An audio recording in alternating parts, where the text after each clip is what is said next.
Today, I want to talk to you about layered learning. And you're probably asking yourself, what is layered learning? With the way that we are learning to code nowadays and with the high levels of abstractions that are happening, so I want you to think about how, for when people are starting to learn coding, especially those who are taking computer science courses, you'll most probably start with assembly, and then you'll go on to C programming, then you'll go to Python, then you'll get to all the other languages, right?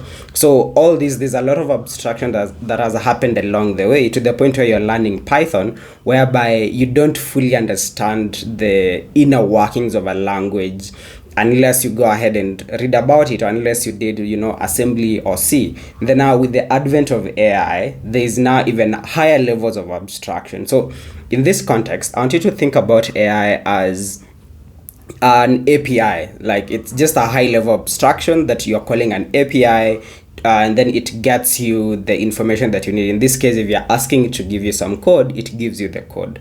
Now, what is the risk that comes with this? The risk that comes with this is that if you highly depend on these high levels of abstraction, you end up only knowing how to use a tool and not, how the tool works under the hood and how to even make better judgments when it comes to the entire architecture and the kinds of decisions that you make whenever you're building a program or an application.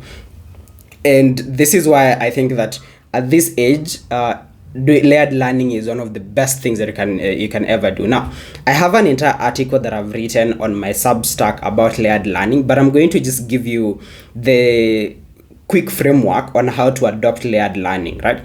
So the first thing you need to do in adopting layered learning is learning the fundamentals first. When I'm talking about the fundamentals, I want you to practice the core coding concepts. Like we're talking about core algorithms and data structures. Make sure that you understand them by hand. For example, can you implement sorting? Can you implement a linked list? Can you reverse a linked list? Can you build a basic HTTPS server with a very minimal setup, even just using Python? I have a video about that on YouTube.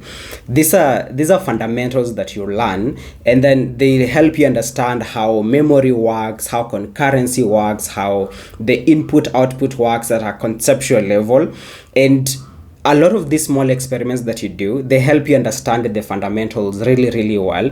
Now, the reason this is important is because if you're learning Python or JavaScript, you'll start using, for example, like the sort function just for you to sort an array, right? But do you understand how that works under the hood? So you need to understand it for you to make the best decisions whenever you're using all these high levels of abstractions. Once you've learned the fundamentals, the next step for you is now to use this abstraction, but I want you to use it consciously, right?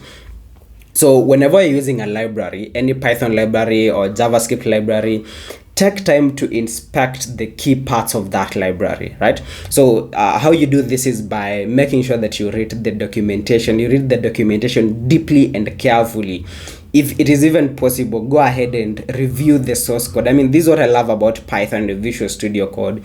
It gives you access to, when you want to implement anything in Python, you can also be able to view the source code of how Python has implemented the specific function or specific feature that you're trying to use. Make sure that you understand all these core and critical functions. Then you can just use your debugger actually on Visual Studio Code. It helps you understand this a lot better. And then whenever you're doing this, I want you to ask yourself one question, right? Each of these implementations, each of these decisions that I'm making, what are the trade-offs out of this, right? What are the trade-offs out of this sort of abstraction that I'm trying to implement here? Then in what scenario might this trade-off that I'm making either make my project way better or even just break the core fundamentals of what I'm trying to build? Now, what I always tell my students is, any sort of implementation that you carry out, make sure that you are able to explain why you made that decision. Why did you use a function here instead of using a simple for loop and an if statement somewhere? Why did you use a class instead of just a simple function? You need to be able to explain why you make any of these implementations. The way you do that is by first understanding the fundamentals and any of the trade-offs that are made whenever you're doing any sort of abstraction.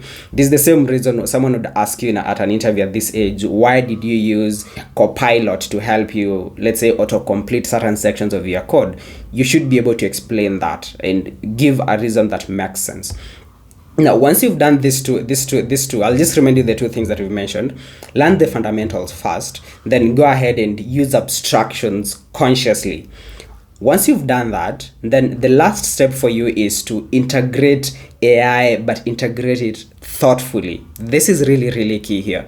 Treat AI suggested code as if it is draft that you're given. You have to review this code, review each line of code that you're using, and then you can use even the AI itself, the AI assistant that you're using, to explain the concepts and also propose the tests for that code that you are writing, so that you can be able to verify the correctness of that code. Right? Don't just take what AI is giving you as, as like the word of God, or, as like some sort of preaching that you just need to understand. You just need to take what you're told, right? So make sure you fully understand, review each line of code, write the test for these lines of code, because AI can lie to you like many times. I've seen this happen in a lot of ways. So when AI produces any solution, I want you to challenge that AI in itself first. For example, if you're asking AI to help you implement, let's say, or rather teach you, you should be using it actually to teach you, actually. Tell it to show you how to reverse a linked list, right? Then ask it as well. Just continue probing it and asking it, how can you make this efficient, right?